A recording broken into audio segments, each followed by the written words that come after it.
요즘에 저를 좀 사칭하는 불법 리딩방이나 텔레그램 또 단톡방들이 굉장히 좀 많아지고 있는데 각별히 여러분들이 좀 주의를 했으면 좋겠어서 이렇게 좀 영상을 찍게 됐고요. 실제 피해 사례들도 좀 있는 것 같아요. 저는 이런 리딩이라든가 이런 걸 전혀 하고 있지 않거든요. 저를 사칭한 어떤 문자가 온다거나 그런 걸 받으셨을 때는 그냥 무시를 하시거나 꼭 신고를 꼭 해주시면 좀 좋을 것 같습니다.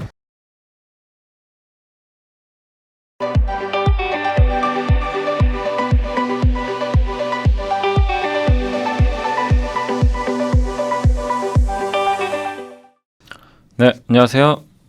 2023년 11월 9일 그 시장 함께 읽기 시작하겠습니다. 저는 염승환 이사고요. 자, 오늘 이제 국내 증시가 장 초반에 아주 난리가 났었죠. 막 급등락하다가 오후에 들어 올려서 일단 분위기 좋아지고 있고, 시장이 이제 사실 이제 공매도가 금지됐기 때문에 날짜가 언제까지죠? 내년 6월까지예요. 그러니까 장세 자체가 긍정적으로 흘러갈 수밖에 없죠. 사실은 거기다 금리 꺾였죠. 유가 급락했죠. 예, 그러니까 시장을 나쁘게 볼 이유는 없습니다. 근데 다만 이제 말씀드린 것처럼 계속 변동성이 있으니까 그럴 때 내려오는 변동성의 주식을 투자하시고, 오를 때는 또 가만히 계시고 중간중간 누르면서 갈 거예요. 그래서 올라가더라도. 그래서 어쨌든 시장은 이제 약세장은 좀 마무리됐습니다. 마무리됐고 이제 지금 이렇게 좀 횡보하는 가운데서 뭐 본격적인 상승장은 아직은 아니고요. 본격적인 상승장은 삼성전자가 고점을 돌파해 줘야 돼요. 올해 최고가를 넘겨야 됩니다. 그러니까 옛날 최고가 말고 올해 하이닉스가 뭐 52주 신고가인 것처럼 삼성도 이제 그런 걸 한번 보여준다면 그때 이제 위가 확 열리는 거죠. 근데 아마 그럴 가능성은 저는 충분히 있다고 좀 보고 있어요. 왜냐하면 지금 조건들이 지금 뭐 유가 꺾이고 뭐 금리도 4.5 밑으로 내려왔고요. 예, 그래서 여러분들이 보유하신 뭐 기업들이나 이런 것들 뭐 그러니까 기업마다 다 다르니까 뭐 짧게 할 건 짧게 하시고, 예, 들고 갈 건 들고 가면서, 예, 대응을 하시되 조금 더 여유를 가지시면 돼요. 이제 정말 힘들었던 그 약세장은 뭐 사실상 거의 끝나가니까, 예, 다 이제 이 공매도가 금지되면서 뭐 일부 기업들은 막 변동성이 너무 크니까 그런 것도, 그런 좀 부분만 주의를 해주시면 좋을 것 같습니다. 자, 오늘은 이제 유망 테마로 우주항공, 뭐 KB증권에서 뭐 간략하게 나온 자료고요. 베스타스 풍력 회사인데 오랜만에 풍력 좋았습니다. 풍력도 너무 많이 빠져가지고. 그래서 CS 윈드도 뭐 괜찮았고요. SM, 덴티움, 메디톡스, 모니가 IPS, CJ ENM, LX 세미콘, LX 하우시스, GS 토비스, 의료기기. 여기 이제 이게 키움증권의 신민수 연구원님이 그 의료기기에 대해서 보고서를 처음 쓰신 거예요. 이제 데뷔하신 분입니다. 그래서 이런 보고서들은 한번 읽어보면 되게 좋고요. 그래서 세 파트로 돼 있어요. 근데 오늘은 이제 먼저 피부 미용 의료기기만 한번 우리 또 공부 많이 했던 섹터예요, 사실 그동안. 그래서 한번 더 공부한다고 생각하시고, 이제 그 중에 비올과 원태 그것만 좀 한번 더 이렇게 정리한 자료가 있으니까 한번 말씀을 드리도록 일단 하겠습니다. 자, 일단 그 우주항공 이거는 이제 예전부터 이제 KB증권도 많이 언급을 했고, 저도 이제 개인적으로는 긍정적으로 보고 있는 업종 중에 하나인 게 우주항공청 설립이 될 거란 말이에요. 그래서 정부 의지도 강하고, 또 이번 작년부터 일어난 그 전쟁을 통해서 인공위성이 진짜 중요한 걸 다시 한번 느끼게 됐죠. 6G로 가야 되는 지금 또 상황이고, 그래서, 예, 우주항공에 대한 관심은 계속 좀 필요할 것 같습니다. 그래서 옛날에 냉전 시대에 우주 탐사 붐이 있다가 50년 넘게 우주 안 가다가 지금 얼마 전에 인도가 저기 달에 어디죠? 남극인가요? 거기 착륙했잖아요. 아마 미국이 좀 화가 난 것 같아요. 자존심에 상처를 입은 것 같은데, 옛날에 그 소련이, 이제 러시아 전에 소련이었죠. 소련이 먼저 이 인공위성 띄웠잖아요.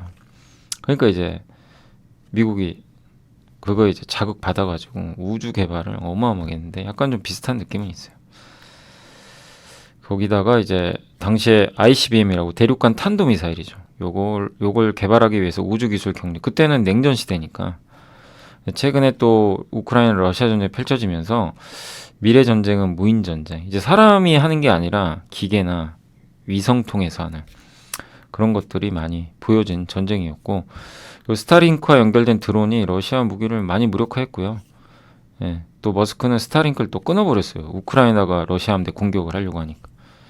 예, 이제 그런 부분들도 뭐 있었다. 뭐 그런 이제 전쟁을 지배했다는 의심도 받고 있는데, 가장 뭐 중요한 건 어쨌든 이제 이 저궤도 위성 인터넷이 정말 이제 중요해진 거죠. 안보 목적으로도. 그리고 이제 다르파, 예, 미국 고등과학연구국, 여기서 이제 가장 예산이 크게 증가한 분야가 우주항공. 작년에 이거 기억나시죠? 작년에 하이난 연구원님이 작년에 다르파에서 제일 크게 증가한 게 뭐다? 반도체다. 그러니까 올해죠, 올해. 올해 예산이죠. 근데 작년에 보고서가 나왔으니까. 근데 진짜 패키징 엄청 올랐죠. 물론 HBM 효과가 있었지만. 근데 이제 내년 다르파에서 예산이 가장 증가한 건 우주항공이다.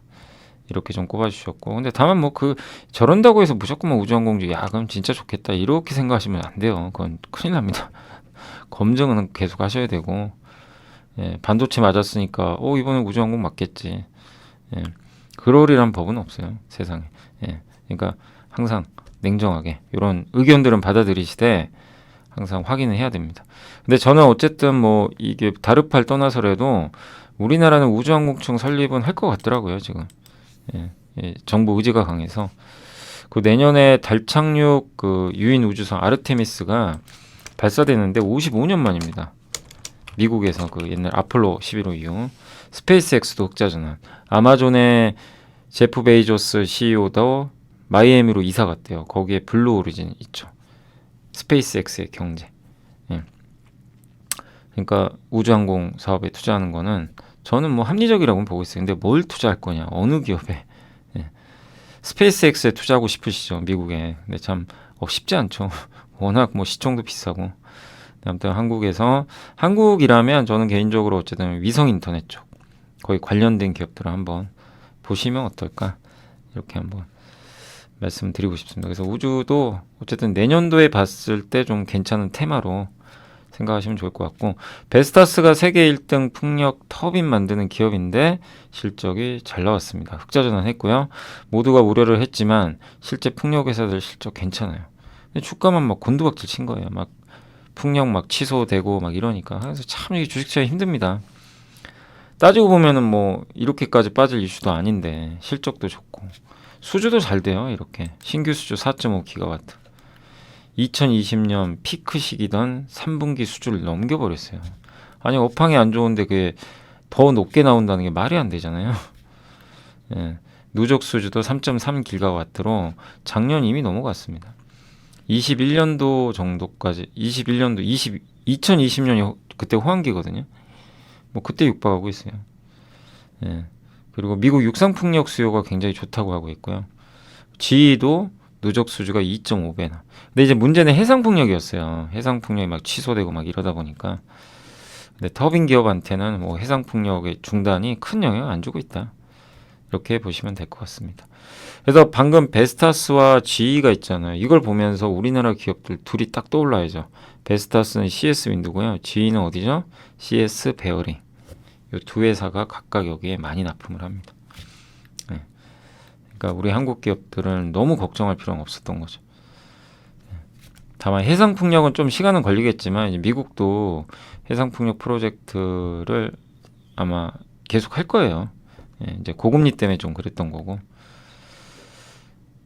그래서 3분기 수주 반등 통해 2025년까지 풍력 사이클은 상승 사이클이 진행될 걸로 예상을 했다. 굉장히 좀 낙관적으로 전망을 했고, 이제 그 밑에 이제 CS 윈드가 실적 발표했거든요. 그래서 시장 기대에 부합을 했고 실적 좋죠. 105% 증가했고요. 그 다음에 세액공제 받는 거를 제외해도 영업이익률이 계속 증가. 베스타스 3분기 흑자 전환. 예, 선별 수주와 판가 상승 효과. 독일 해상풍력 수준 늘고 있고요. 미국 풍력도 육상 쪽 성장한다. 예. 독일이나 대만은 해상풍력이 여전히 견조하대요. 취소가 없고. 예.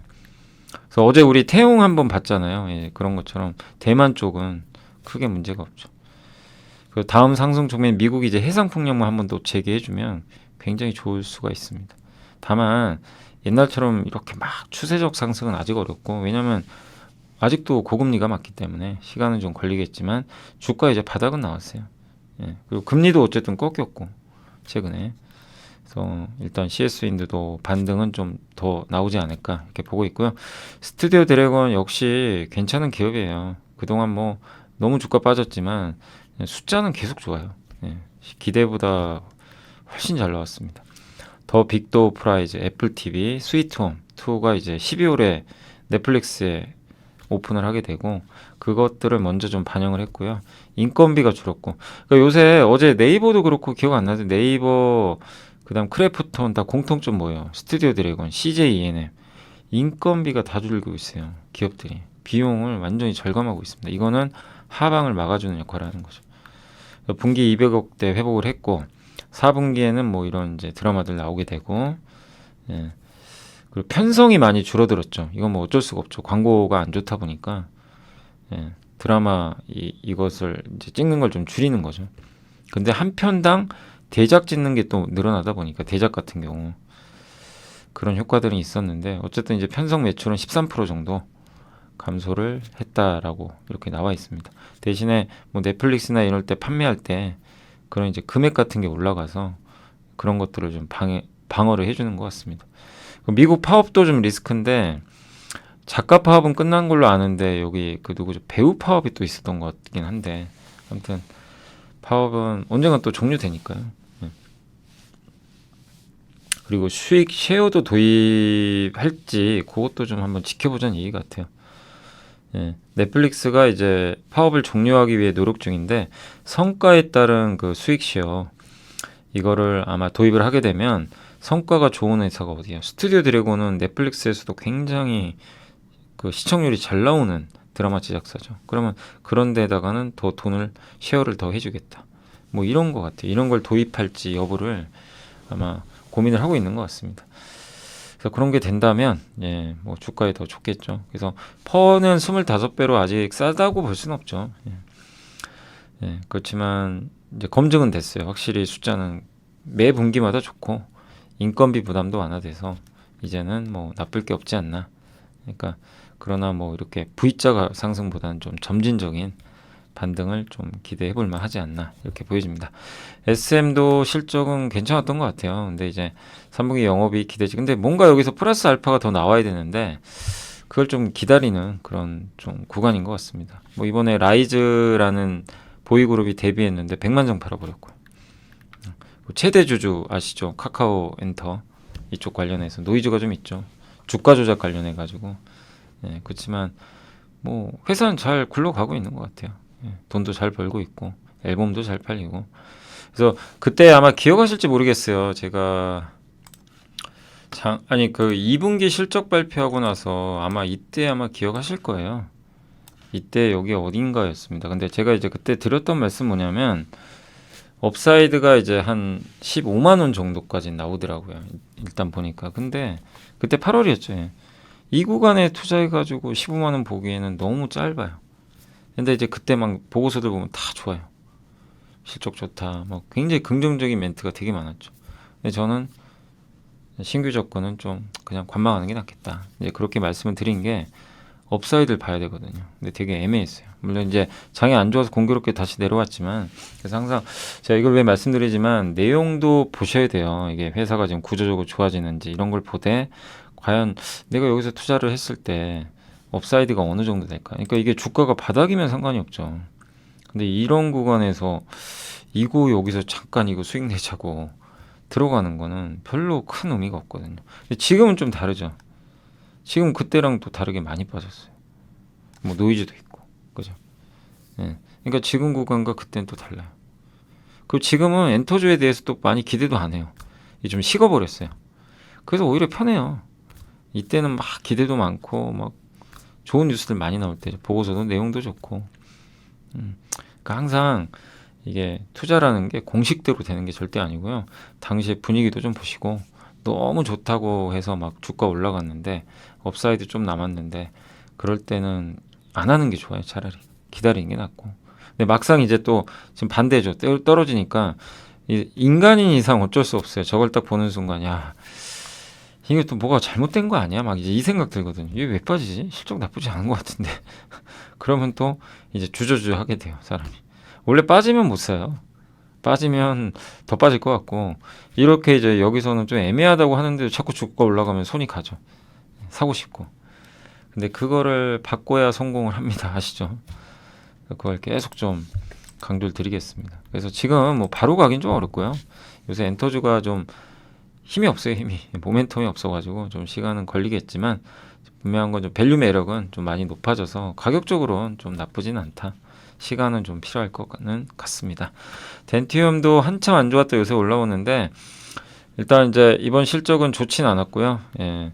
물량은 증가했는데 가격이 많이 떨어졌죠. 중국에서. 예. 그래서 중국 매출은 기대 이하였다고 합니다. 아시아 쪽도 좀 부진했고 러시아가 반토막이 났고요. 영업이익률도 하락을 했어요. 왜냐하면 이게 판관비 각종 비용이 증가하면서 근데 4분기는 좋아진대요. 그리고 무엇보다 주가가 싸요. 그래서 괜찮아요. 뭐 지금 가격대는 나쁘지 않지만 우리가 원하는 뭐 예를 들면 이렇게 높은 수익률은 내기는 좀 쉽지 않습니다. 왜? 중국 매출이나 러시아 이게 일단 다시 임팩트 있게 좋아져야 되거든요. 그걸 확인해야 돼요. 그러니까 경기 영향 안 받을 수 없어요. 임플란트도. 그래서 조금 더 지켜보자. 당분간은 좀 박스권 같고 근데 조정 나오면 좋아요. 예, 조정 나온다면 뭐 전 나쁘지 않은데 오를 때 굳이 쫓아갈 지금 필요는 없는 것 같습니다. 왜냐면 모멘텀이 아직 강하진 않아요. SK증권의 이동건 형 메디톡스 오늘 소송 이겼더라고요. 그 식약처랑. 예, 그래서 이제 리스크 하나 해소됐고 메디톡스 참 어려운 게 소송이 너무 많아가지고 이번에도 이익이 너무 안 좋았어요. 숫자 보면. 근데 사실 이거 소송 비용 제외하면 서프라이즈예요. 잘 나온 거예요, 실제로. 소송 아니었으면 잘한 겁니다. 근데 소송이 빛을 다 가려버린 거죠. 그게 좀 아쉽고 매 분기 저런 이제 일회성 비용이 계속 들어가니까 투자들이 이제 안 믿는 거죠. 이거 도대체 왜 이렇게 숫자가 매 분기 왜 이러냐. 본업은 잘하는데 일회성이 너무 많은 거예요. 근데 이번에도 마찬가지입니다. 톡시는 잘했어요. 소송 비용 제외하면 예, 실적은 기대 이상입니다. 4분기부터는 이제 이게 그러니까 한 번 더 이제 봐야 되겠지만 4분기부터는 소송 비용도 해소가 되고 또 4분기 이후에 또 뉴럭스라는 신제품 출시가 되고 기존 내수 및 수출 톡신 뭐 이런 제품들의 판매도 호조를 좀 보이면서 실적 좋을 것 같고 또 오늘 식약처에서 소송 이겼고 그래서 이제는 괜찮은 주가 많이 빠졌죠. 다시 한번 주가 회복을 기대를 한번 해보니까 지금 구간은 괜찮아요. 뭐 이미 주가도 많이 빠져 있고 더 나쁠 건 없지 않나. 근데 소송이 빨리 뭐 다른 소송들 뭐 건들 뭐 대웅제약도 있었고 막 여러 소송들이 걸쳐 있는데 이런 것들이 좀 빠르게 마무리가 될 필요는 있는 것 같습니다. 왜냐하면 그게 다 돈이거든요. 소송 비용이 들어가니까. 원익 IPS는 적자 났어요. 그래서 적자니까 또 안 좋은 건가. 근데 일회성 재고자산 평가 충당금 제외하면 영업 흑자입니다. 사실상. 예, 그래서 영업이익률 2.1% 나왔고 그러니까 이렇게 보셔야 돼요. 뭐 원익 IPS도 전공정인데 뭐 얼마 전에 우리 유진테크 안 봤습니까? 어제 보고서 실적 좋나요? 안 좋잖아요. 좋을 수가 없죠. 전공정인데. 근데 주가 왜 가요? 계속. 유진테크 계속 오르잖아요. 왜 그러죠? 예, 앞으로 좋아질 거니까. 그리고 핵심 장비를 만드니까. 원익도 비슷해요. 원익도 이제 디스플레이도 있고 반도체도 있는데 반도체에서 전공정 장비를 좀 만들죠. 예. 근데 지금 좋은 건 아니거든요. 뭐 계속 예, 감산하니까. 근데 신장비, 그 ALD 장비라고 그러죠. 원익 IPS가 우리나라 3대 업체 중에 하나잖아요. 주성, 유진, 원익. 원익은 주로 아마 삼성이 납품합니다. 예, 근데 삼성 쪽인데 아무튼 이제 원익도 그 이게 파운드리도 있고 낸드 플래시 이런 데도 들어가거든요. 그래서 당장은 아니에요. 좀 시간 걸립니다. 이게 주가가. 그러니까 실적이나 이런 게 좋아지는데 시간이 조금 걸리겠지만 이미 다 지나간 이슈고 기술 경쟁력이 있고 오히려 내년에는 또 반격도 가능하니까. 다만 아쉬운 건 이 회사가 뭐 아쉽다는 표현이 그런 게 시총이 작지가 않아요. 시총이 1.7조 정도 돼요. 그러니까 지금 내년에 이 돈을 벌어도 엄청 싸다. 지금 주가가. 이렇게 보긴 좀 어렵죠. 시총이 좀 큰 게 조금 업사이드를 좀 막는 거죠. 그래서 이 기업 같은 게 목표 수익률은 너무 높게 하지 마시고 지금은 괜찮아요. 지금 뭐 주가도 많이 떨어져 있고 아예 못 올라갔잖아요. 그래서 괜찮은데 뭐 투자를 혹시 하시거나 보유하신 분들은 목표 수익률을 너무 높게는 가져가지 마시고요. 그러니까 업사이드가 조금 제한돼 있죠. 시총이 뭐 작진 않다 보니까. 그래서 그 점이 좀 아쉽긴 합니다. 보면 여기 한번 시가총액 보시면 그 이 원익 IPS가 시총이 한번 보시겠어요? 1.7조인데 물론 뭐 다른 기업들도 작다는 건 아니에요. 근데 유진테크가 1조 정도 되죠. 주성은 많이 올랐어요, 사실. 네. 이제 이게 다 이제 주성은 사실 하이닉스 효과가 굉장히 컸죠. 네, 1조 5천억인데 원익은 오르지도 못했는데도 시총이 1.7조니까 엄청 큰 회사예요, 사실. 그러니까 이게 좀 무겁다는 거죠. 그게 좀 단점이에요, 단점.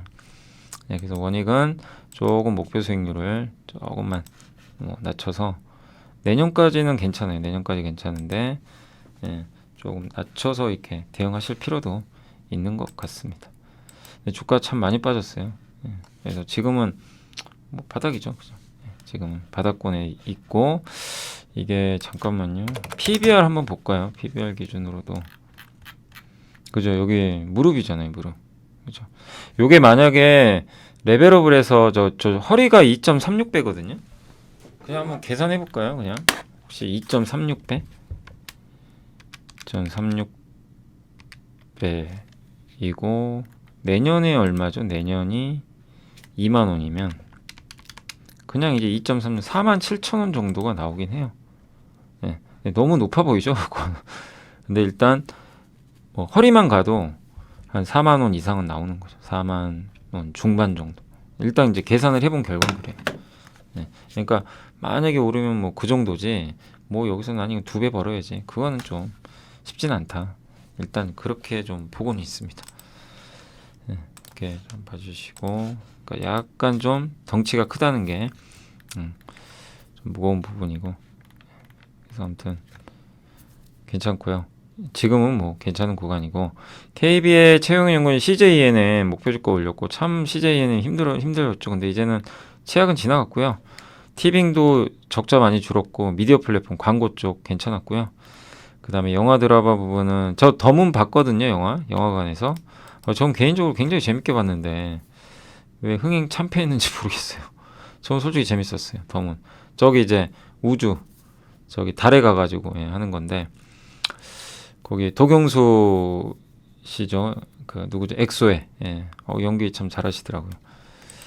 아무튼 재밌게 봤고 그러나 현실은 흥행은 실패했다고 합니다.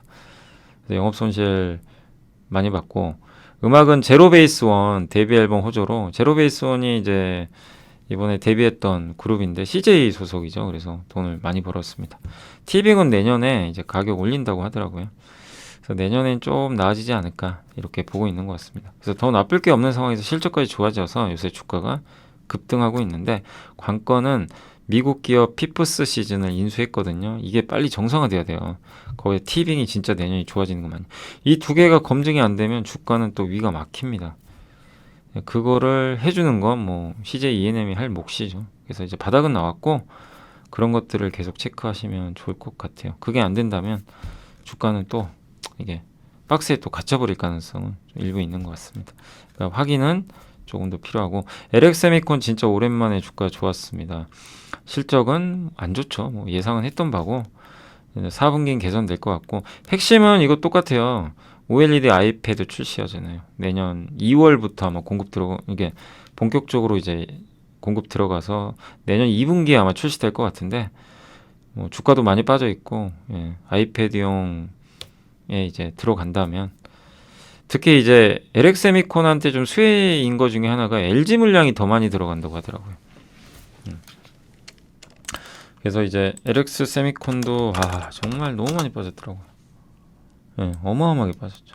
그냥 여기서 순식간에 곤두박질 쳤습니다. 그래서 이제 애플 아이패드 약간 기대감으로 올라가는 쫓아가지 마세요. 그리고 이제 삼성 쪽에 들어가는 게 이제 소재 쪽에 덕산 네오룩스죠. 덕산 네오룩스가 이제 대표적이고 이날 왜 빠졌는지 모르겠어요. 이날 갑자기 폭락했다가 그 다음에 LG 쪽에는 P&H테크. 사실 이 두 개 회사가 제일 수혜해요. 왜냐하면 소재니까. 제가 이건 우리 공부해봤잖아요. 올해 제가 함께 배우기에서 디스플레이 한번 소개해드리면서 애플 아이패드에서 제일 수혜주는 이 두 개입니다. 왜냐하면 소재가 제일 많이 들어가요. 소재 사용량이 한 급증해요. 크기가 크니까.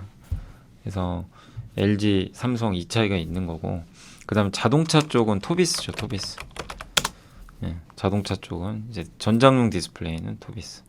근데 이제 LX 세미콘은 여기 다 붙어 있거든요. 전장도 하고 여기 아이패드도 있고 스마트폰도 있는데, 아쉬웠던 거는 이제 반도체 가격 막 떨어지고 막 이러면서 디스플레이 업황도 안 좋고, LG 비중이 너무 높다 보니까 그냥 LG 안 좋아지면서 또 TV 쪽도 하거든요. 그래서 이제 여러모로 안 좋았는데, 일단 그래도 이제 드디어 바닥은 좀 다행히 찍은 것 같습니다. 그래서 아이패드 효과로 좀 더 올라가주길 기대하겠고요. 다만 쫓아가지는 마셨으면 좋겠습니다. 조정 나온다면 그때 한번 보시면 괜찮을 것 같습니다. LX 하우시스는 주가가 많이 떨어져 있어요. 그래서 이거 내부자도 많이 샀던 기업인데 아마 임원분들이 좀 많이 물려 계시죠. 목표 주가는 9만 원이고 이번 3분기 실적도 뭐 나쁘지 않은 것 같습니다. 근데 다만 기대엔 좀 못 미쳤던 게 영업일수가 좀 적었대요, 이번 3분기가. 그래서 B2B 여전히 좋고 이제 아파트 지을 때 같이 들어가는 거죠. 네, 그런 건 좋았다고 합니다.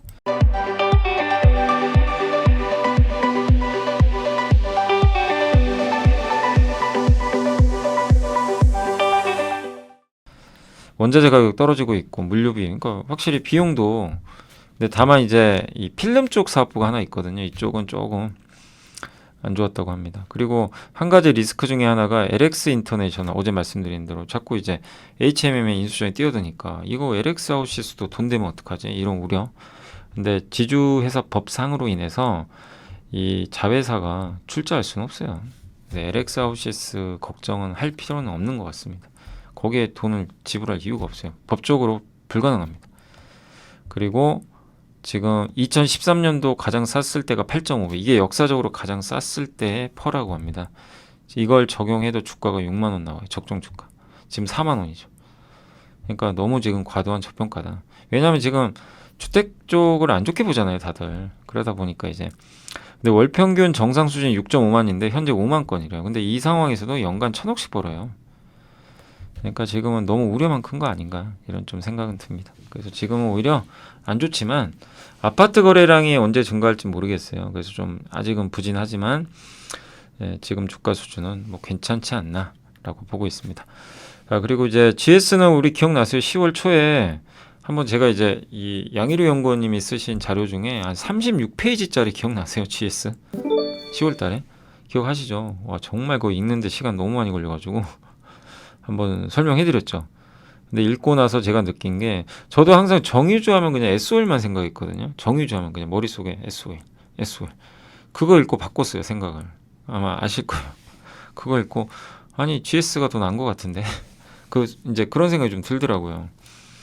왜냐하면 뭐 정유만 하는 건 아니고 GS 리테일도 있죠. 그다음 발전 사업도 하죠. 근데 굉장히 이게 안정적이에요. 정유도 정유지만. 근데 배당 수익률이 높아요. 또 6%. 주가도 더 싸고. 그러니까 하방이 되게 단단해요. 그래서 괜찮겠다, 그 생각을 사실 좀 읽고 나서 많이 했습니다. 근데 제가 뭐 그거를 방송에다가 직접적으로 당시에 막 이거 너무 좋은데요 막 이럴 수는 없는 거고. 근데 어쨌든 제가 느낀 건 좀 사실 읽고 나서 그랬어요. 그 장문의 보고서를 보고 GS를 다시 한번 보게 됐습니다. 근데 이번 실적도 좋았고, 매년 꾸준하게 이익 낼 것 같고, 그 다음에 지금 유가 많이 급락했죠. 근데 75달러까지 왔거든요. 그럼 오히려 이제 전략 비축률을 살 거예요, 미국이. 저유가로 가기는 어려워요. 그렇다면 여기서 하방을 다지겠죠. 뭐 크게는 못 올라가겠죠, 유가가. 그리고 크게 올라가면 안 돼요. 또 증시 안 좋아요. 유가 올라가면 안 됩니다, 당분간. 지금 이대로 머물러 주는 게 우리나라 증시를 위해서는 좀 사실 좋아요. 한국은 유가 낮을 때가 항상 좋았습니다. 그러나 어느 정도 좀 저점까지는 좀 온 걸로 봅니다. 그렇다면 정유주 투자하기 나쁜 거 아니죠. 근데 기왕이면 정유주를 내가 투자한다면 배당까지 있으니까 괜찮지 않나, 이게 보여지고. 다만 이제 GS가 제가 오늘 보니까 아까 저는 빠진 줄 알았더니 그게 아니었더라고요. 저는 빠진 줄 알았는데 주가가 유가가 급락하는데 반대로 오르고 있습니다. 그래서 아무튼 이제 당시에 요 구간에서 참 지지부진하다가 조금씩 올라오는데, 아무튼 정말 오랜만에 주가가 이제 돌파한 것 같아요. 그래서 기왕이면 좀 좋은 흐름 이어졌으면 좋겠고 연말까지는 뭐 괜찮지 않을까 싶긴 한데 다만 이거는 유의하세요. 연말에 갖고 있으면 배당은 받겠지만 배당락이 좀 클 겁니다. 6%예요. 그거는 조금 생각은 하세요. 나중에 배당락이 좀 크게 나올 수는 있습니다. 토비스는 좋은데 지금 주가에서 투자하기는 좀 어렵고요. 왜냐면 많이 올라서. 토비스는 아까 말씀드린 대로 디스플레이, 모듈 만드는 회사고 카지노 모니터랑 자동차 모니터 그걸 각각 만듭니다. 카지노도 여전히 좋고요. 서천 공장 우리 다 배웠던 거죠. 한번 이제 공부했던 거고 초기 가동 비용이 예상 대비 좀 높아서 서천 공장이 그것 때문에 약간 비용 부담 때문에 전망보다는 이번 실적은 조금 더 안 좋게 나왔는데 근데 이제 지금 현재는 가동률이 정상화됐다고 합니다. 그럼 4분기 괜찮겠죠. 그리고 그 커브드 디스플레이 있죠. 요즘에 그 현대차 보면 그 계기판이 없어지고요. 이 신차 보면 이제는 계기판부터 여기 중간까지 하나로 연결을 해요. 디스플레이가. 이제 그런 걸 공급한다는 거죠. 그래서 이번에 소렌토하고 K5 있죠. 주로 기아 쪽에 공급을 하고 있는 것 같습니다. 거기 들어간 이제 디스플레이 모듈을 이제 만들어서 납품하고 있는 거죠. 그러니까 차량용 시장 커지고 계속 커지겠죠. 중국 쪽 법인도 있어서 좋고 그래서 카지노 모니터가 돈 벌어주고 자동차용이 성장을 해주고 전기차 충전 기업도 갖고 있고 여러 이제 모멘텀들이 있는데 저는 핵심은 자동차로 봐요. 자동차용 디스플레이. 근데 좀 걱정은 그거예요. 요새 자동차가 안 좋잖아요. 그래서 제가 말씀드리고 싶은 거는 장기적으로는 좋긴 한데 요새 차 판매도 좀 그렇고 좀 둔화된다는 얘기가 나오니까 토비스도 좀 쉬어갈 수는 있습니다. 그 점은 조금 염두에 두세요. 그럼 그때가 기회가 또 되겠죠. 혹시나 그런 노이즈. 지금도 주가 보시면 아직도 여전히 굉장히 견고해요. 실적이 좋다 보니까.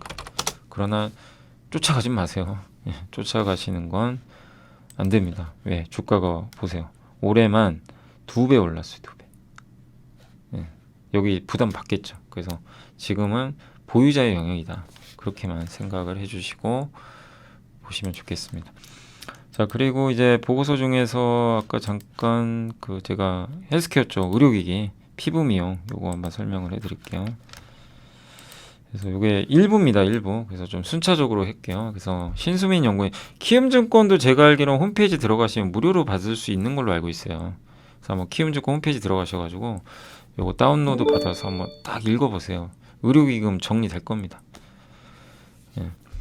그래서 이런 걸 통해서 이런 딥한 자료를 통해서 우리가 공부하지. 그러니까 저는 다시 한번 저도 좀 부탁드리고 싶은 게 애널리스트들이 물론 잘못 볼 때도 있고 그죠?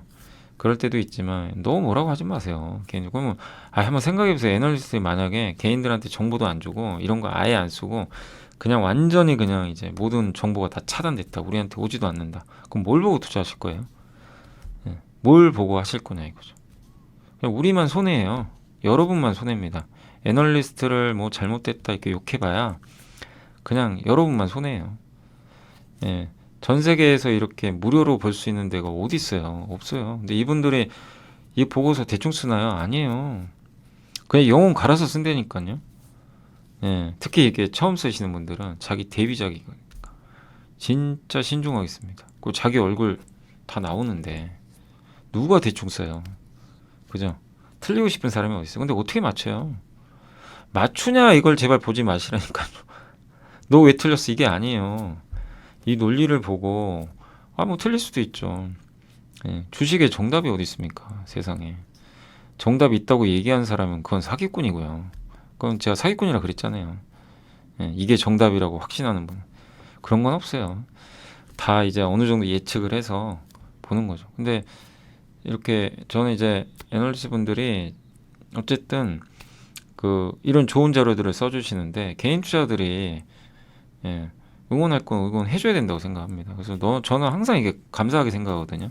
이런 좋은 보고서들 많이 써주셔가지고 얼마 전에 메리츠증권에서도 우리 고용지표 그렇게 좋을 때도 둔화될 거다.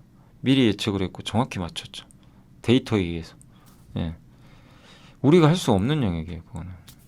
우리 못합니다. 그런 데이터를 받으려면 막대한 돈을 블룸버그 단말기 통해서 돈을 많이 주고 봐야 돼요. 어려운 일, 개인이 할 수는 없는 거예요. 근데 그런 거를 보고서 딱 한두 장 보고 우리는 편하게 보는 건데, 예, 그런 건 되게 감사하잖아요. 그러니까 이거를 저 다시 한번 당부드리고 싶은 거는 좀 잘 활용하셨으면 좋겠어요, 진짜. 예, 이런 보고서들. 예, 이러다가 아예 이제 이런 걸 못 보게 될까봐 사실 좀 겁이 납니다. 그러면 진짜 우린 까막눈 되는 거예요. 진짜 까막눈 됩니다. 예. 그래서 이런 걸 읽고 여러분이 직접 합리적으로 생각하고 괜찮으면 투자하시는 거고, 나는 의견이 다르면 안 하면 되고, 그게 투자지. 예. 다른 게 투자가 아니잖아요. 예. 근데 이런 거 하나도 안 읽어보고 투자하는 거는 그건 투자가 아니죠. 그죠? 예. 그러니까 다시 한번 좀 더 공부하셨으면 좀 좋을 것 같습니다. 아무튼 또 갑자기 또 딴 길로 빼서 좀 죄송하고, 근데 이제 저도 이제 읽어보니까 내용도 괜찮아요. 예. 그래서 꼭 한번 읽어보시고, 그다음에 이제 제가 좀 일부만 정리해드리면, 피부 미용 저는 이제 공부를 좀 많이 했기 때문에 이제 약간 좀 겹치는 내용들도 있지만, 이건 또 처음 알았어요. 사람은 선형적으로 늙지 않는데요. 노화가 34, 60세, 78세 변곡점으로 이때 한번 늙고 저때 늙고 저때. 그럼 저는 아직 60세는 아닌데, 예, 그러니까 34세에 확 늙나 봐요. 그런 건가요? 60세 되면 또 한 번 늙고. 예. 근데 저거는 저도 처음 알았습니다. 근데 이제 피부는 25세 이후로 세포 재생 주기가 3주 이상으로 길어지면서 본격적인 노화가 시작된다고 합니다. 그러니까 25세부터는 피부가 좀 바뀌는 거, 노화가 시작된대요. 좀 어떻게 좀 충격적인 사실입니다. 25세부터 노화가 된대요. 그래서 이 산업 자체가 20대부터 수요가 있대요. 그리고 이제 지금 많이 바뀌었죠. 이제는 칼 안 쓰죠. 칼 대는 거 싫어하잖아요. 시간도 오래 걸리고. 그래서 이거를 바늘을 쓰는 게 채소 침수, 아예 안 쓰는 게 비침수. 그래서 옛날에는 이제 성형수술 많이 했죠. 근데 지금 미용시술. 그 회복도 빠르고. 그래서 미용시술 대표가 톡신과 필러. 예. 필러는 이제 비어있는 데를 이렇게 집어넣는 거죠. 예. 톡신 이제 주름 여기다 근육, 이완제 같은 거죠. 예. 그래서 그런 것들을 많이 하고, 특히 톡신과 필러가 제일 많고, 요즘에 떠오르는 거는 어디죠? 에너지, 고주파, 초음파를 쏴가지고 피부에다 여기 탁 진동을 주는 거죠. 네, 그렇게 해가지고 피부를 이제 탄력적으로 바꾸는. 그래서 뭐 레이저도 있고 RF가 요게 고주파고요. 하이프가 초음파, IPS가 고강도 파장가. 이건 저도 잘 모르겠어요. IPS는 저도 처음, IPL인가? L이네요. 저도 좀 처음 들어가지고 이쪽은 저도 사실 잘 모르겠어요. 네, 아무튼 이 밑에 종류가 나와 있어요. 레이저, 예, IPL, 비침습, RF, 마이크로니들. 비침습은 피부에 안 닿는 거예요, 기기가. 근데 마이크로니들은 이 조그만 바늘 같은 게 닿는 겁니다. 피부에 닿는 거. 이제 같은 고주파인데 약간 다르고, 초음파. 여기가 유명한 게 슈링크, 예, 울세라. 아마 여성분들 중에는 하시는 분들 아마 뭐 해보신 분도 많이 계실 거예요. 그래서 이런 좀 특징들이 있다는 거, 예, 보시면 되겠고, 또 여기 장점이 소모품을 많이 쓰니까 남이 쓰던 거 누가 쓰고 싶어요. 그래서 소모품 매출이 꾸준히 나와요. 마진도 좋아요. 그러니까 저는 매일 면도를 하거든요. 저는 이제 질레트 면도기 쓰는데, 사실 질레트가 돈 버는 건 면도기로 버는 게 아니라, 이제 저는 이제 이 면도 날을 저 같은 경우도 자주 좀 교체를 해요.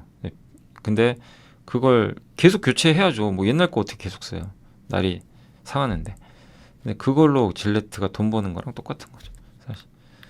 그래서 울세라와 슈링크는 같은 이제 하이프 장비고, 서로 대체제라서 서로 이제 쓸 수는 없다고 합니다. 근데 하이프 장비 슈링크와 비침습 RF 장비 볼륨어는 이제 서로 또 하는 그런 게 부위가 다르다 보니까 결합 시술도 하는 경우도 있으니까 합쳐서 그냥 해버린대요. 요즘엔 그런 것도 많이 한다고 합니다. 하이프에서는 울세라가, 예, 굉장히 유명하고, RF 분야 고주파 쪽에서는 솔타 메디칼의 써마지가 가장 유명하고 정말 비싸죠. 얘는 임플란트 선도하는 스트라우만이 제일 비싼 것처럼. 근데 우리나라는 성능은 7, 80% 정도 되는데 가격은 훨씬 싸요. 30%밖에 안 돼요. 30에서 60. 그래서 보면 여기 울세라가 300샷이 100만 원이거든요. 슈링크 보이세요? 9만 원밖에 안 돼요. 10만 원. 10분의 1밖에 안 해요, 가격이. 그러니까 한국은 가성비로 지금 트렌드에 그래서 딱 맞아요. 예. 지금 가성비 시대에 우리나라 제품이 인기가 있을 수밖에 없는 거죠. 그러니까 세계적인 업체들 뭐 여기에 써마지 200만 원, 예, 요거에 비하면은 확실히 좀 싼 거죠. 특히 원택 뭐 13만 9천 원, 이게 싸니까. 예. 그러니까 한국 기업들의 이게 좀 각광을 받고 있다라고 보시면 좋을 것 같습니다. 자, 그리고 이제 시장별로는 미국 시장이 좀 제일 크고요. 예, 그다음 2등이 브라질입니다. 브라질이 두 번째로 큰 시장이고, 작년 한 해 동안 200만 건의 피부 회춘 시술이 있었는데 이 중에 31%가 미국에서 진행됐고, 뭐 의사 비율도 41% 정도라서 여전히 미국은 더 침투 여력이 있다. 그리고 장비도 마진이 높은데 소모품은 더 높다고 합니다. 근데 이제 우리나라 기업들이 요즘에 주가가 좀 많이 올라가지고 주가가 싼 것 같지는 않다고 저도 개인적으로 생각은 하거든요. 근데 이분 의견은 뭔 소리냐? 주가 재평가 더 받아야 된다. 여전히 싸다고 지금 주장을 하고 계세요. 근데 이거는 저같이 약간 보수적인 사람은 쉽게 동의는 못하죠. 저 같은 보수적인 사람 이렇게 주가 올랐는데 좋은 거 다 알고 있는데 여기서 더 성장이 나올까? 이제 약간 그렇게 의심을 할 수도 있어요. 근데 애널리스트는 자기 고집이 있어야 됩니다. 틀리건 맞건 간에 자기 생각이 분명히 있어야 돼요. 근데 그런 점에서 저는 이분이 잘하고 계신 것 같아요. 틀릴 수도 있지만 굉장히 성장률을 높게 잡으셨어요. 지금 보면 YY 내년 성장률 38%, 49%, 62% 어디에요? 비율. 내년 영업이익이 62% 증가할 거래요. 예, 정말 어마어마한 성장이죠. 예, 근데 퍼가 14배밖에 안 돼요. 아니 62% 성장하는데 14배면 엄청 싼 거거든요. 예, 그러니까 되게 지금 좋게 보고 있어요. 근데 그건 모르죠. 어떻게 될지. 봐야 되겠지만 그만큼. 근데 그렇게 좋게 보는 이유가 수출이 늘어나고요. 수출은 단가가 더 비싸요. 그다음에 성장률도 이제 매년 특히 뭐 고마진에 소모품 매출도 늘어나고 이익률이 40%가 넘는다고 합니다. 그래서 우리나라 대표 이제 세계 업체 이렇게 딱 적어주셨는데 비올은 미국에서 지금 선전하고 있고요. 내년 이익 성장 엄청 날 것 같고 원택도 해외 진출로 이제 제2막에 들어섰다 이렇게 보고 있고 클래시스는 워낙 유명하죠. 뭐 이미 선도 업체고 이번에 실적도 괜찮았고 그리고 글로벌 1등 업체 중에 하나가 인모드 아시죠? 이스라엘에 요게 RF 고주파 시술의 선두주자인데 매출 총 이익률이 무려 80%가 넘습니다. 이 회사는 소모품이 별로 없는데도 마진이 엄청나요. 그래서 50배 받았대요 옛날에. 근데 우리나라는 18배면 비싸다고 할 수가 없는 거죠. 근데 또 이렇게 되면 이게 또 이해가 가죠. 싼 거 같은데 이럴 수 있죠. 그래서 비올은 팔방 메인이다. 미국에서 가장 그러니까 미국 시장에서 좋은 거는 비올. 분기 매출도 늘어나고 있고 예. 원천 기술도 갖고 있대요. 그래서 미국 내에서도 굉장히 유리하다. 영업이익률이 어마어마합니다. 50%가 넘을 거라고 좀 보고 있고요. 또 실펌 엔리오를 그러니까 이 회사의 이름은 실펌이에요. 주로 실펌 X. 예전에 저희 당사에서 아마 보고서 나왔던 것 같은데 그 비올 기억나세요? 한번 설명해드렸죠 보고서. 그거 한번 참고하시면 되겠고 아마 저희 당사에 나왔던 것 같아요. 제가 지난달에 한번 보여드렸던 것 같습니다. 아무튼 그렇고 중국 쪽으로도 이제 진출 예정이고 원택은 국내와 해외 모두 다 뭐 활약할 걸로 보고 있고 올리지오로 이제 브랜드로 가고 있고 레이저 장비도 하고 있습니다. 그래서 브라질 쪽에서 이제 그 장비 승인을 기대를 하고 있습니다. 내년 기준 PER 12배 정도로. 근데 저는 이제 이렇게 말씀드리고 싶어요. 둘 다 괜찮긴 한데 좀 빠질 때 투자하셔라. 좋은 건 알죠. 그죠? 좋은 건 아는데 예. 이렇게 굳이 오르는데 쫓아가지 마시고요. 근데 이런 걸 놓치지 마시라는 거예요. 혹시 이렇게 막 나중에라도 쭉 빠져줄 때 그때는 좀 놓치지 말아보자. 그리고 매분기 실적을 체크하시면 좋을 것 같습니다. 아무튼 이 키움증권의 연구원님이 이제 신인이신데 뭔가 자신감은 느껴집니다. 예, 뭐 저런 자신은 있어야 된다고 저는 생각해요. 그리고 저게 맞고 안 맞고는 저거 틀린다고 해서 뭐라고 하실 필요도 없어요. 예, 그럴 이유도 전혀 없고 그걸 가지고 여러분이 취하시면 돼요. 의견에 동의하면 조정받을 때 투자하시면 되고 비싼 것 같아. 야, 저 성장 말도 안 돼. 내가 써보니까 그 정도 성장 안 나와. 그러면 안 하면 돼요. 아시죠? 그거 가지고 뭐 이게 맞췄니 아니 그런 얘기는 절대 하지 않으셨으면 좀 좋을 것 같습니다. 그럼 누가 뭐 애널리스트가 저런 전망을 하겠어요. 예, 아무도 안 하려고 그러겠죠. 자, 그래서 이제 오늘 보고서는 여기까지 한번 말씀을 드렸습니다.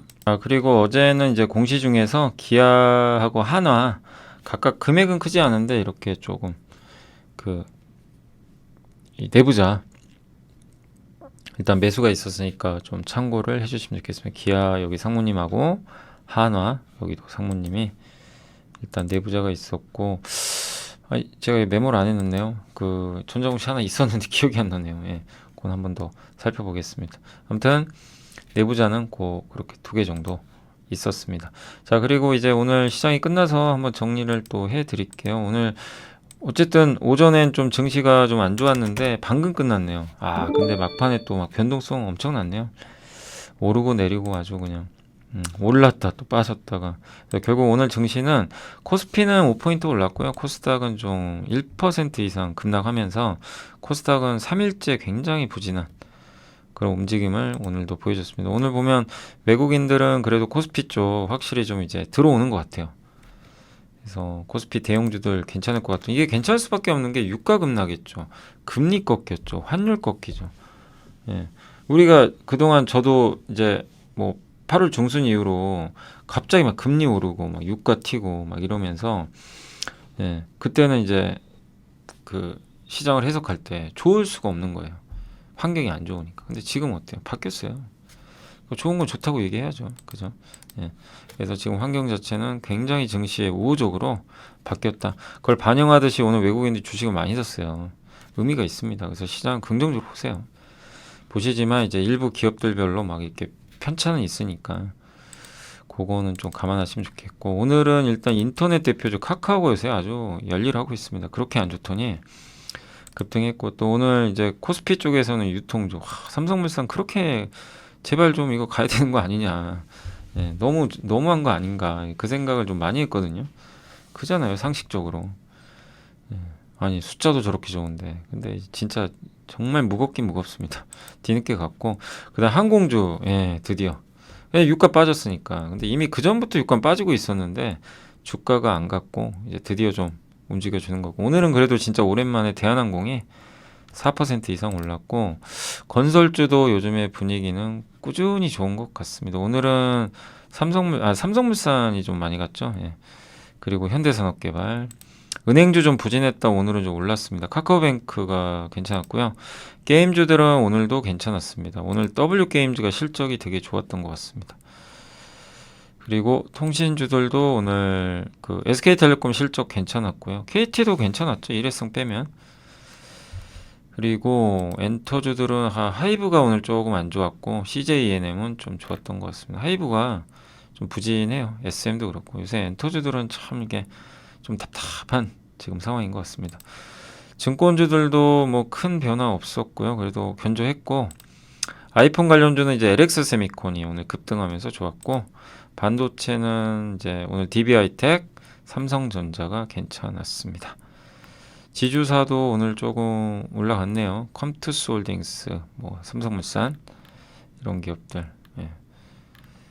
그리고 뭐 특별한 건 없고요. 그다음에 섹터로는 많이 빠진 거는 오늘 그 유전자 치료제 올리패스는 왜 그런가요? 마이너스 한 26%. 오늘 좀 제약바이오 쪽에 조금 좋진 않았던 것 같습니다. 그리고 HBM주들도 오늘 좀 안 좋았네요. 오픈엣지랑 한미는 견조했는데 EO도 좀 빠지고요. 위트는 잘 모르겠고, STI도 이건 많이 올랐죠. 근데 사실 많이 올랐어요. 빠져도 뭐라고 할 수는 없네요. 그동안 좀 많이 오르다 보니까. 그리고 그러니까 뭐 이게 무너졌다 이거보다도 주가가 이제 워낙 많이 오른 상태에서 변동성 보시면 되겠고, 2차전지 셀도 오늘은 안 좋았습니다. 삼성 SDI, LG엔솔이 좀 부진했고요. SK이노베이션도 좀 부진했습니다. 그리고 LPG 관련주들은 이제 요새 유가 떨어지니까 조금은 아마 조정을 더 받을 가능성은 있고요. 2차전지 쪽은 오늘은 CIS는 좀 괜찮았던 것 같고요. 네.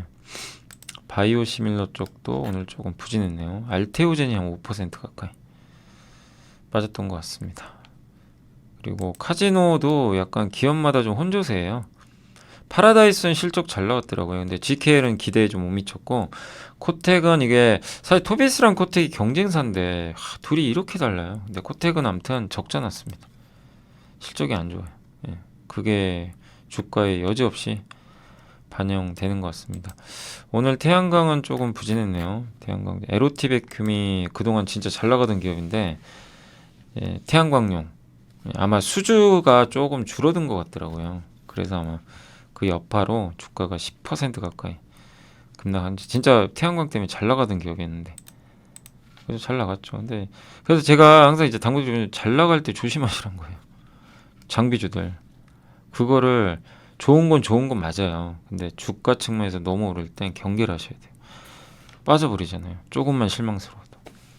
예, 나쁜 것 같진 않아요. 뭐 그렇다고 회사에 문제 생긴 건 아닌데 이게 이렇게 무섭습니다. 이렇게.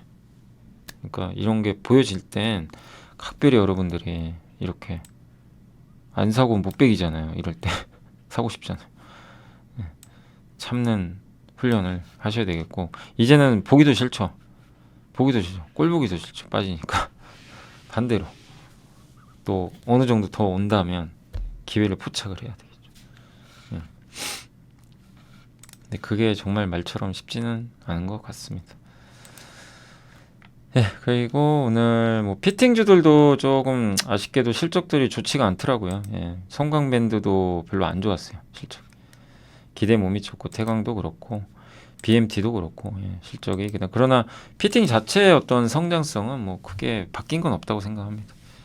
예, 조금 더 요새 조선주도 좀 안 좋고 시간 걸리겠지만 차분히 대응하시면 좀 좋을 것 같고요. 자, 그 다음에 이제 오늘 그 시가총액 상위 기업들 한번 보고 마무리를 또 짓도록 하겠습니다. 오늘 일단 삼성전자 좋았지만 2차 전지가 오늘도 좀 부진했던 것 같습니다. 좀 부진했고, 예, 반면에 정말 무거웠던 이 지주상, 그러니까 한마디로 그냥 왕따 당하던 기업들이 대부분 많이 갔어요. 철저하게 소외받던 기업들이 주가 흐름이 견조했던 것 같습니다. 대한항공도 완전 왕따 주고, LNF도 오늘 일단 조금 버텼고, LG노텍, NC소프트 다 소외받던 기업들이죠. 제일제당, 예, 증권주, 코웨이가 실적이 좋더라고요. 코웨이가, 예, 코웨이 실적이 아마 잘 나왔던 걸로 기억이 납니다. 정수기 비즈니스가 이거 참 뭐 쉽지 않은 걸로 많이들 알고 계시지만 꼭 그런 것도 아닌 것 같고, 아무튼 이제 보고서 한번 나오면 한번 언급은 또 해드리도록 하겠습니다. 조선주 여전히 좀 안 좋고요. 유가까지 좀 빠져가지고 조금 어려운 상황이고, 그 다음에 SM은 좋은 실적에도 좀 주가가 빠졌던 것 같습니다. 위메이드 연속 급등 나왔고요. 예. 그리고 삼양식품도 여전히 좋은 것 같습니다. 동원산업, CJ ENM, 네. 그리고 LX세미콘. 예. 다른 거는 뭐 큰 특징은 없었던 것 같네요. 심텍은 좀 이번 실적 때문에 좀 안 좋고, 네. 자, 아무튼 이제 오늘 풍력은 또 좀 좋았고요. 그래서 오늘 일단 이제 시장 한번 정리해드렸고, 자, 오늘 11월 9일이고 내일 11월 10일인데 시장은 좋아지니까 여러분들이 차분히 시장 떠나지 마시고, 흔들릴 때 뭐 괜찮다 싶은 기업들은 투자하셔도 뭐 크게 상관없다. 예, 매크로가 바뀌었기 때문에 그렇게 봐주시고, 단 오를 때만 조금 기다리자, 이렇게 말씀드리고 싶고, 12월 달만 되면 이제 개인 매물이 나오는데 양도차익 과세 대주주 과세 요건을 10억에서 20억, 30억으로 이렇게 올린다는 얘기들이 자꾸 나오는 것 같아요. 근데 그렇게 되면은 연말에 흔들릴 가능성이 급격히 낮아집니다. 그래서 그런 것도 한번 기대를 또 해보도록 하겠습니다. 네. 자, 아무튼 정부 정책이 일단은 주식에 좀 우호적인 방향으로는 좀 가고 있어요. 네, 그것도 무시할 수 없는 뭐 부분 아닌가라고 생각을 하고 있습니다. 자, 오늘 고생하셨고 저는 내일 또 이 시간에 찾아뵙겠습니다. 네, 감사합니다. 저녁 잘 보내시기 바라겠습니다. 감사합니다.